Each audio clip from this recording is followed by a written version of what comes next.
Hello friend, एक बार फिर से राम राम सभी को, जय माता दी। तो कैसे हैं आप सब लोग? आई होप कि आप सब लोग बहुत अच्छे होंगे। तो फ्रेंड, आज का जो रिएक्शन है वो मेरा है दोबारा से प्रियंका जी के ऊपर और साथ पे आशा दीदी के ऊपर और साथ में उनकी सासू माँ यानी कि आशा दीदी की मम्मी और प्रियंका की सासू माँ के ऊपर। तो अभी भी परसों व्लॉग डाला था आशा दीदी ने कि जीते जी माँ को देखना भी मुश्किल हो गया है ना। सही बात है भाई, एक जो माँ का जो कर्तव्य होता है ना, शायद माँ वो कर्तव्य निभा नहीं रही है। क्योंकि एक बेटी है जिसके सर पर पति का साया नहीं है, वही बेटी जिसको ससुराल की तरफ से इतना सा भी सपोर्ट नहीं है, अगर उसको मायके की तरफ से भी सपोर्ट ना मिले ना, तो यही फीलिंग आती है जो आशा दीदी की आई है। आशा दीदी की बातें जो है ना लोगों को कड़वी लगती हैं बहुत ज़्यादा। और आज की वीडियो में बताऊंगी मैं कि सासू माँ जो हैं, प्रियंका की जो सासू माँ है, आशा दीदी की जो मम्मी है, वो देहरादून से 2 महीने के बाद अब क्यों आई हैं गाँव में। उसका रीज़न भी आपको आज इस वीडियो में बताऊंगी। लेकिन आप जो लोग आशा दीदी को बोलते हैं कि बहुत बड़ी झूठी है, मक्कार है, ये है और लड़ाई करवाती रहती है, घर की बातें लाती है, ये झूठ बोलती है, तो सबसे पहले एक बार बताऊँ, जो आशा दीदी है ना वो जुबान की कड़वी हैं लेकिन बातें उनकी सच्ची होती हैं। और जुबान का कड़वा इंसान जो होता है ना, जो डायरेक्ट बोल देता है मुंह पे, वो सच्चा इंसान ही होता है। और जो लोग बोलते हैं कि आशा दीदी झूठ बोलती है, तो मुझे एक बात बताओ, आशा दीदी जो भी अपनी वीडियो में बताती हैं उसको इनके सब रिलेशन वाले सुनते होंगे, सब इनके रिश्तेदार सुनते होंगे, प्रीति, प्रियंका, साधना, जितनी भी इनकी पूरी फैमिली है, हर कोई देखती है आशा दीदी की वीडियो है ना। और उससे अदर के लोग भी देखते हैं। फिलहाल अदर के लोगों को छोड़ देते हैं, हम आशा दीदी की फैमिली की बातें करते हैं, जितना भी उनका परिवार है वो सब लोग देखते हैं। तो उन्हें पता है कि सब लोग उनकी वीडियो देखते हैं। अगर वो झूठ बोलना हो तो क्या, जब आशा दीदी वीडियो बनाती हैं तो उनको ही पता होता है सब उनकी वीडियो देखते हैं। और अगर वो झूठ बोलेंगी तो उनको ये भी पता है कि अगर मैं झूठ बोलूँगी वीडियो में तो यार बहुत सारे लोग वीडियो बनाते हैं और कहीं ना कहीं मेरा झूठ जो है वो सामने आ जाएगा।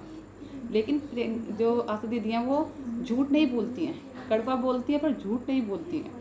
इसलिए वो सच्ची हैं, इसलिए कैमरे के सामने सब कुछ बोल देती हैं। क्यों? क्योंकि उनको पता है कि वो झूठ नहीं बोल रही है, वो सच बोल रही है। अगर वो झूठ बोल रही होती तो कैमरे के सामने ये सब कुछ नहीं बोलती, क्योंकि उनको पता था कि वीडियो हर कोई देखता है, प्रीति, प्रियंका, सब लोग वीडियो देखते हैं। अगर वो झूठ बोलती तो कोई ना कोई सच, उन्हें डर रहता कि तेरा झूठ पकड़ा गया कल को तो लोग तुझे ही बोलेंगे। लेकिन उनको इस चीज़ का डर नहीं है, क्योंकि वो सच बोलती हैं, इसलिए वो कैमरे के सामने सब कुछ अपनी बातें रख देती हैं। क्योंकि वो कड़वी बेशक हैं लेकिन दिल की साफ हैं, ठीक है।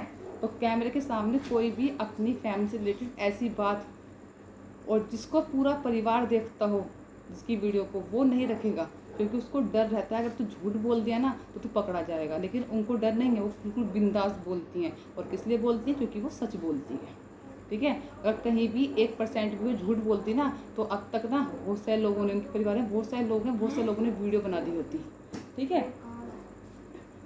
और अब केदारनाथ यात्रा भी शुरू हो गई है, जिसकी वजह से होटल योगी, होटल अभिषेक बहुत अच्छे से चल रहे हैं।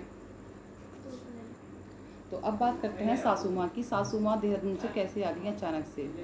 तो सासू माँ देहरादून से किस लिए आ गई हैं? क्योंकि सासू माँ 2 महीने से थी देहरादून में बेटे के पास, यानी कि अपने पोते के पास। उसके बाद अब वो देहरादून यहाँ पर आ गई हैं गाँव में। तो इसका क्या मतलब है? तो वो गांव में इसलिए आ गई हैं क्योंकि अब चल गई है केदारनाथ यात्रा। तो अब 2 महीने ये लोग रहेंगे होटल में। प्रीति, प्रियंका दोनों के हस्बैंड अब रहेंगे होटल में। तो घर भी तो कोई चाहिए ना रहने के लिए, तो घर पे कौन रहेगा? घर पे रहेंगी अब सासू माँ जी, ठीक है। उसके बाद बच्चे छुट्टी होकर गाँव में आ जाएंगे वापसी।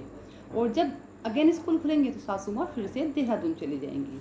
और जो लोग बोल रहे हैं ना कि शहर में रह के गोरी हो गई, रंग साफ हो गया, तो भाई जब धूल मिट्टी नहीं लगती है ना, अंदर बंद रहते हैं, पैकिंग होती है, तो रंग सफ़ेद ही हो जाता है। और रंग वो सुंदर वाला रंग नहीं होता सफ़ेद, ठीक है। वो ताज़ी हवा, धूप जो है ना वो नहीं लगती है इंसान को, इस वजह से उसका रंग बिल्कुल क्लियर हो जाता है। क्योंकि अब मैं गाँव में रहती हूँ, है ना, लेकिन तो मेरा रंग ऐसा है। लेकिन जब मैं अपने मायके चली जाती हूँ शहर में, तो बिल्कुल सफ़ेद जैसा दूध जैसा रंग हो जाता है।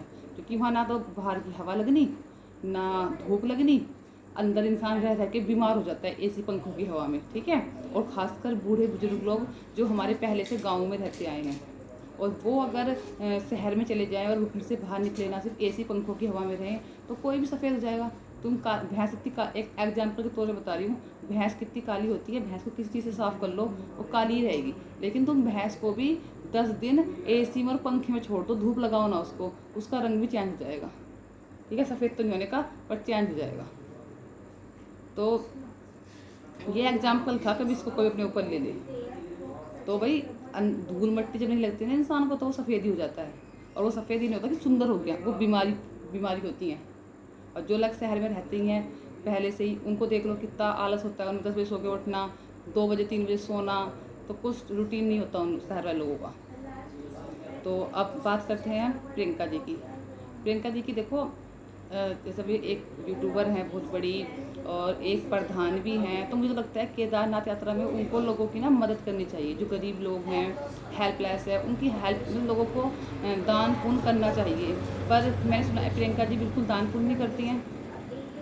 मैंने कई जगह पर देखा भी है, जैसे कि वो जाती हैं किसी के यहाँ पर, तो लोग उनको बहुत बहुत सामान देते हैं, घी, जैसे देखो उत्तराखंड में घी जोड़ना है ना, लोगों के यहाँ 1-2 गायें होती हैं, वो घी इकट्ठा करते हैं, 2-3 किलो भी प्रियंका जी को दे देते हैं वो, और प्रियंका जी बदले में उनसे कुछ भी नहीं देती।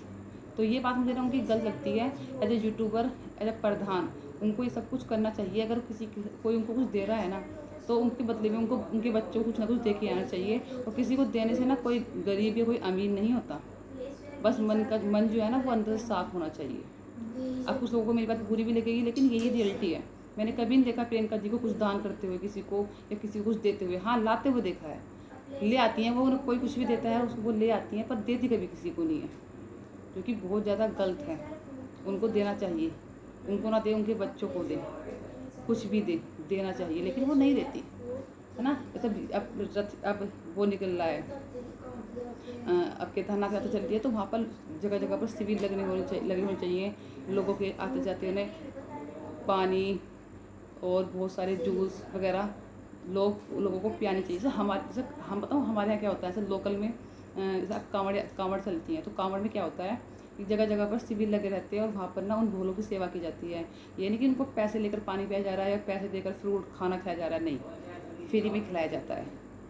ठीक है, ऐसे ही प्रियंका जी को करना चाहिए as a YouTuber, as a प्रधान, कि उनको जगह जगह पर शिविर लगाने चाहिए, ताकि लोगों को खाने पीने में मदद हो सके। ना कि इस चीज़ का लालच करना चाहिए कि अब 2 महीने यात्रा है तो 2 महीने हम खूब लूट मचाएं, खूब महंगा बेचें, जो सामान 1 का है उसे 2 का बेचें।